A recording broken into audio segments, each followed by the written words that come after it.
You know, I did a video a minute ago and I just realized how awful my hair looks. Hold on. Yeah, that was me. Okay, so there's this thing that's rednecks do when, you know, we were gay rednecks do, we put on a hat. With that, I just became instantly better attractive, more attractive. Wait, curve it a little bit. Peace, my homies. Peace. Anyway, my friend Zach and I, we kind of just had like this really huge argument on Yahoo Instant Messenger, where we almost ended up hating each other. But then I came to an understanding of what was going on. We've made up now, by the way.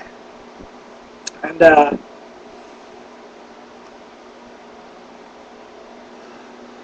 so I want to make a video, I'm still kind of drunk, about my views.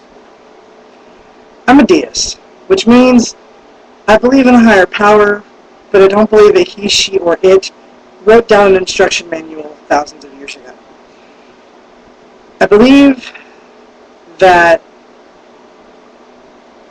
faith and atheism can live side by side with certain rules. Atheists, and when I say atheist, I don't mean, let me do it like Zach does. Fundamental atheists have this huge problem. They hate it when Christians preach their Christianity and their creationism and their morals and their views on everybody. But if you pay attention on YouTube, the fundamentalist atheists do the exact same thing. I've met a lot of atheists who are just like me. Live and let live. If you want to believe in God, go for it. If you want to believe there's nothing, go for it. As long as you're not hurting anybody else, who cares? But I kind of wanted to put my belief out there, not as a preach, but as maybe to help some atheists understand. My faith is designed to help me get through. I don't believe that I die and then poof, nothingness.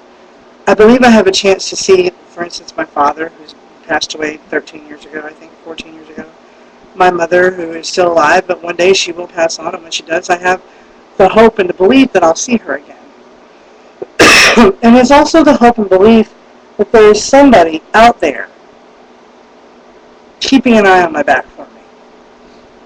It helps me get through to the day each day, knowing that all this stress, which I may have a nice laptop and all, but I live in a old, broken down, double wide trailer. I live paycheck to paycheck. I have a used car, but it's a good car. It's a nice car. I don't have many material possessions. I'm not rich or wealthy or well off by any means.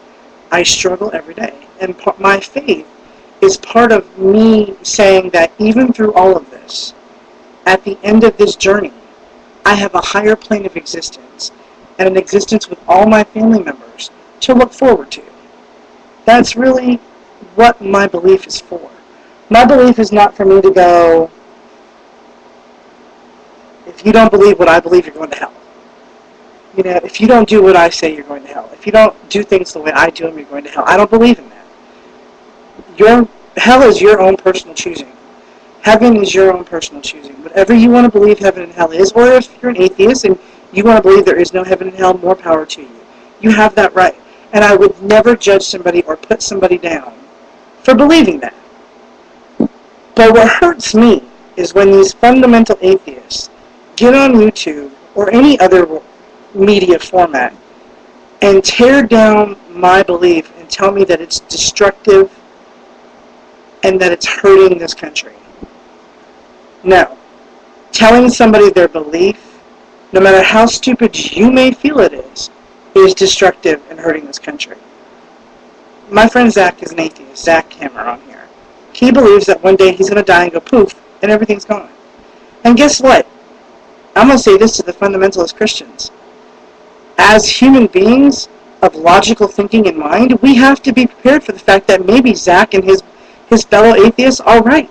Maybe one day we're going to die and go poof, and there'll be nothing more left of us.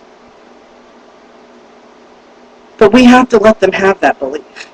It is not our job nor our right to push down their throats what they truly do not believe in, just like it's not their job or their right to tear us apart for what we believe in. I believe someday I'm going to get to see my dad. I believe someday I'm going to get to see my grandparents. But I may be wrong. And I'm getting a phone call from a really weird number at 2:11 in the morning. Hello?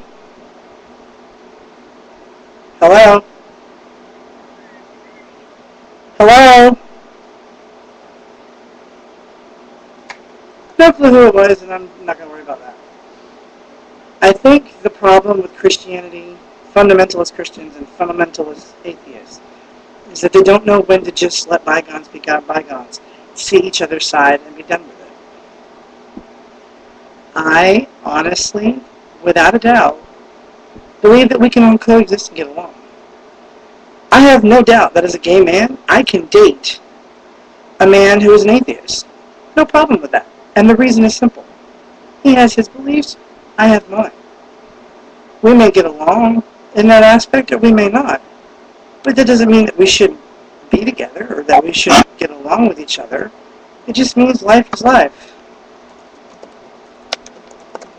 So, in closing, I'd like to say that it's okay to be an atheist. It is okay to be a Christian. But it is not okay to force your beliefs on somebody else. If a Christian is going to become an atheist, they're going to become an atheist on their own. If an atheist is going to become a believer, they're going to change that on their own. We're not the ones that are going to do that. If an atheist is going to become a believer, God's going to take care of that. And if a believer is going to become an atheist, well, their life is going to take care of that. But it's not our job, people. So I guess the moral of the story is that if we let bygones be bygones and just listen rather than scream, listen rather than block our ears, and talk rather than scream, we might actually find a common ground. But that is up to everybody. Bye-bye.